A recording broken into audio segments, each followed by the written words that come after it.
오늘은 느헤미야 10장 말씀입니다. 율법을 지키겠다는 언약의 기록문과 또 그것에 동참하는 모든 백성들에 대한 이야기가 나와 있습니다. 그리고 특히 율법을 지키겠다는 그런 맹세를 하게 된 주된 내용을 소개해 주고 있습니다. 율법을 지키겠다라는 언약을 작성한, 그러니까 이걸 서약문이라고 하죠. 독립선언문을 우리나라도 대표 33인이 작성한 것처럼 이것도 하나님의 율법을 지키겠다라는 그런 서약문, 언약문을 각 대표들이 모여서 작성하고 거기다가 자기들의 다 사인, 도장을 찍었다라고 그렇게 말하고 있습니다. 그래서 그 인원이 총 제가 쉬어보니까 84명입니다. 그러니까 총독과 그 지도자 느헤미야, 시드기야 이 두 사람, 그리고 제사장 무리가 21명으로서 스라야부터 스마야까지, 그리고 레위인이 예수아에서 브니누까지 17명, 또 백성의 우두머리 대표가 바로스에서부터 바하나 44명, 총 84명이 모여가지고 함께 이 기록문을 작성을 하고 거기에다 전부 서명을 하게 되었던 겁니다. 그리고 28절부터 29절까지의 얘기는 남은 백성들이 바로 이 모든 일에 적극적으로 동참해서 하나님의 율법을 준수하기로 맹세하였다는 이야기를 합니다. 그 주된 맹세의 내용은 첫 번째가 이방인과 절대 혼인하지 않겠다라는 약속, 맹세. 그 다음에 31절에 안식일을 지키겠다라는 맹세. 그래, 지금 이 예루살렘 성이 성전 도시로서 이제 기능을 하게 되는 겁니다. 예루살렘에 성전이 지어졌고 성벽이 쌓아졌으니까 이 성전을 성전 도시로서의 기능이 원활히 돌아갈 수 있도록 하는 모든 배려들을 지금 해나가고 있는데, 이 성에 사는 사람들 뿐만 아니라 그 주변에 이제 살게 될 이스라엘 백성들이 바로 이 예루살렘이 성전 도시로서의 기능을 원활히 할 수 있도록 적극적으로 우리가 지지하고 돕겠다라는 거예요. 그래서 이 성전 도시로서 안식일은 철저히 지키겠다. 그래서 안식일 날은 성문을 열지 않겠다라는 그런 약속, 맹세가 그 속에 들어가 있는 겁니다.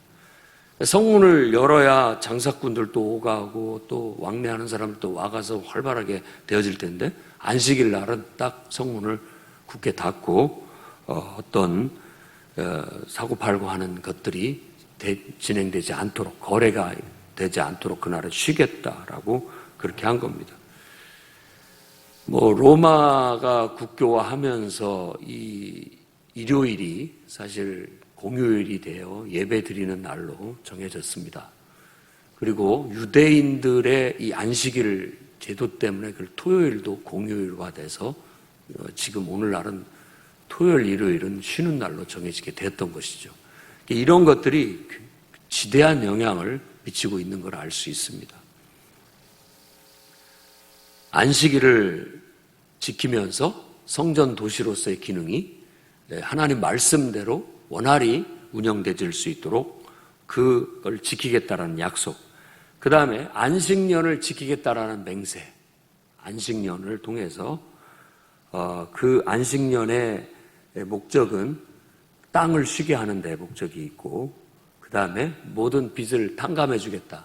7년째 되면은 자기 동족들끼리는 아무리 빚을 져서 그 집에 종살이를 하더라도 그 7년이 되면 다 풀어주게 했던 겁니다. 그런 말씀을 지키겠다. 성전 도시로서 하나님의 율법의 말씀에 의해서 여기서는 다스려지는 그런 도시로 분명하게 하나님 말씀대로 해나가겠다라는 뜻입니다. 그리고 32절과 39절까지의 이야기는 성전세, 그리고 성전에서 쓸 땔감 제공, 그리고 천열매와 11조를 드리겠다라는 그런 하나님의 성전과 하나님을 섬기고 예배하는 데 필요한 모든 것들을 율법과 관련된 규례를 철저히 지키겠다. 그래서 마지막 절에 보면 그리하여 우리가 우리 하나님의 전을 버려두지 않겠다라는 겁니다. 성전이 활발히 움직여지고 또 거기에서 하나님을 예배하고 모든 섬기는 일들이 원활히 진행될 수 있도록, 그래서 예루살렘 성이 그 모든 것들을 뒷받침하는 도시로서의 기능을 할 수 있도록 우리가 할 본분을 다하겠다라는 그런 맹세와 서약이 들어가 있는 겁니다.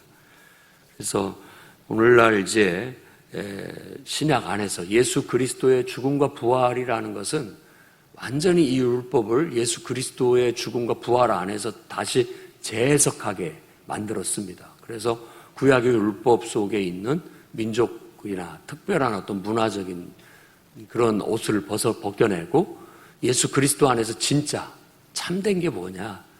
그래서 희생번제 드리는 것의 참된 의미는 예수 그리스도 안에서 완전히 성취되었기 때문에 희생번제가 아닌 이제는 신령한 영적 예배를 드리도록 그렇게 요구해서 우리 자신을 하나님 앞에서 한 제물로 드리는 그런 예배로 바뀌어지게 되었고, 또 이 교회라는 공동체, 하나님 백성이라는 이스라엘 백성, 선택받은 이스라엘 백성의 그 명분은 바로 예수 그리스도를 주로 고백하는 사람들이 예수 그리스도의 몸이 되어 예수님의 사역을 그 몸이 감당해 나가는 것으로, 그런 교회로서의 존재 이유와 목적이 생기게 되었고, 그래서 이제는 어떤 성전에서의 예배가 아니라 예수 그리스도가 우리의 성전이 되고 예수 그리스도의 몸인 우리가 그분이 해야 할 사역을 감당하기 위한 적극적인 지지와 후원, 그 일을 하는 데에 초점이 맞춰져서 신약의 교훈이 주어지게 되는 겁니다. 그래서 철저히 우리는 예수님의 사역, 곧 영혼을 구원하고 복음을 땅끝까지 전하는, 그래서 한 영혼을 깨워내고 그 영혼이 하나님의 자녀로서의 원래의 그 자리를 회복할 수 있도록 하나님의 자녀로서 그들을 회복시키고 그 모두가 다 하나님 안에서 성령 안에서 하나가 되어 이 땅에서 이 지상에서 하나님의 역사를 성취해 나가는 주님의 몸으로서의 기능을 수행해 나가기 위한 모든 적극적인 후원과 협조를 하게 되었던 것입니다. 그래서 초기에 많이 전도가 되졌을 때 너희가 성령과 지혜가 충만한 사람 7을 택하라. 12 사도로는 부족했고 그 일꾼들을 뽑으라고 해서 봉사자라는 의미로서 집사를 세우게 되었다고 사도행전은 말해주고 있고, 또 그때그때마다 총회 같은 회의를 열어서 여러 가지 현안의 문제들을 해결해 나간 것을 보여주고 있고, 또 바울의 서신이라든지 여러 서신들을 보면 어떻게 교회가 세워지고 일꾼들이 세워지고 어떻게 교회가 기능하고 하나님의 역사를 이루어 나가는지, 그런 것들에 대한 자세한 것들을 그때그때 상황과 처지에 맞게 항상 교훈을 줘서 교회가 세워져 나갈 수 있게 해왔던 겁니다.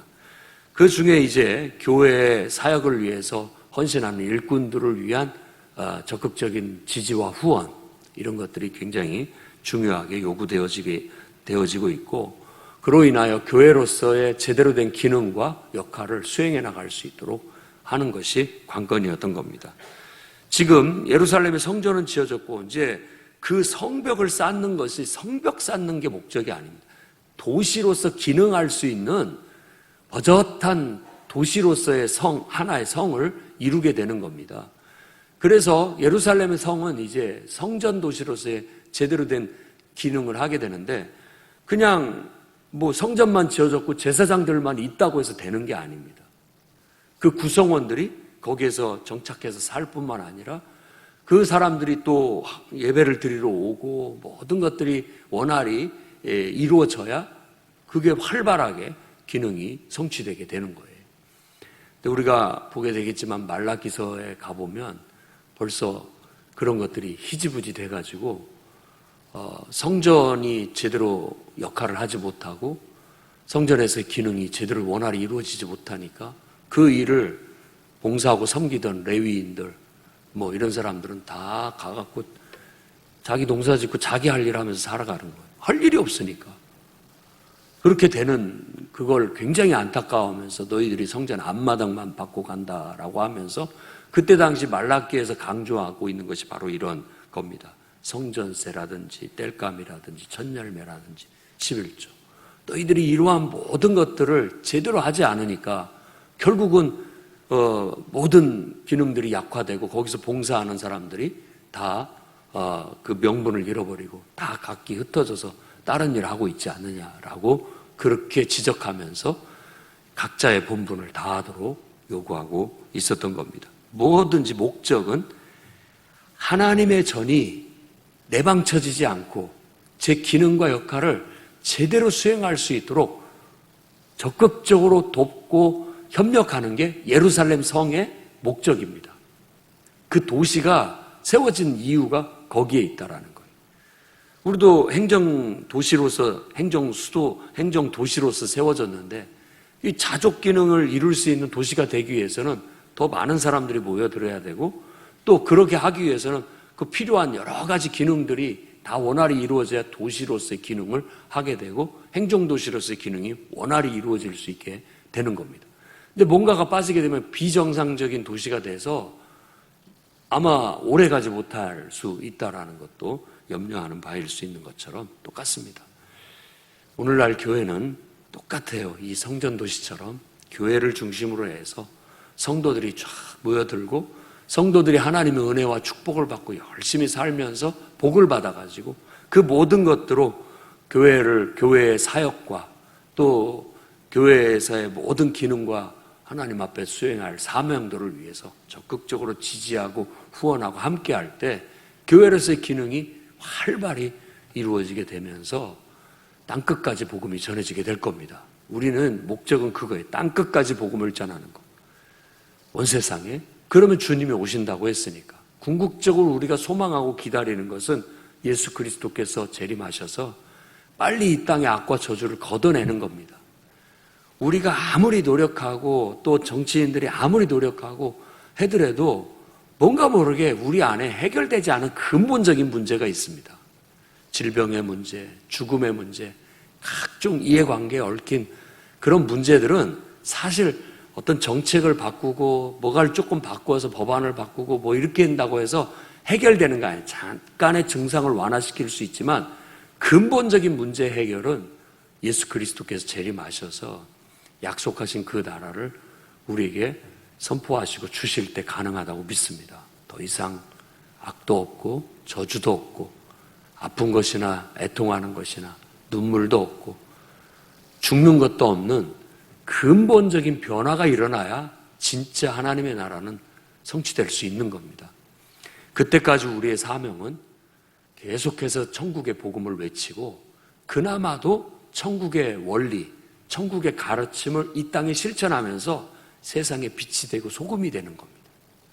완벽할 수는 없지만 우리는 그 천국의 원리와 가르침을 계속해서 전파하고 선포하면서 그나마도 이 세상에 숨통을 트일 수 있게 하고 그나마도 어두운 세상에 빛을 비출 수 있어야 되겠고 그나마도 정말 맛을 잃어버린 이 세상에 맛을 낼 수 있는 그런 역할과 기능을 해 주셔야 됩니다. 이게 결코 작은 일이 아닙니다. 이 일들을 위해서는 정말 모든 성도들이 그와 같은 사명감을 가지고 동참할 때, 적극적으로 협력할 때 가능함을 우리는 알 수 있습니다. 그래서 오늘 또 여러분들이 말씀을 묵상하면서 우리가 하나님의 사역과 예수 그리스도의 사역과 주님의 몸된 교회의 기능과 역할을 그냥 내방쳐두거나 무관심하면 안 되겠구나. 적극적으로 우리가 어떻게든지 이 모든 것들이 원활하게 잘 이루어져서 하나님의 빛을 비춰낼 수 있도록 함께 돕고 협력해야 되겠다라는 그런 결단이 서는 귀한 시간이 되기를 주의 이름으로 축원합니다.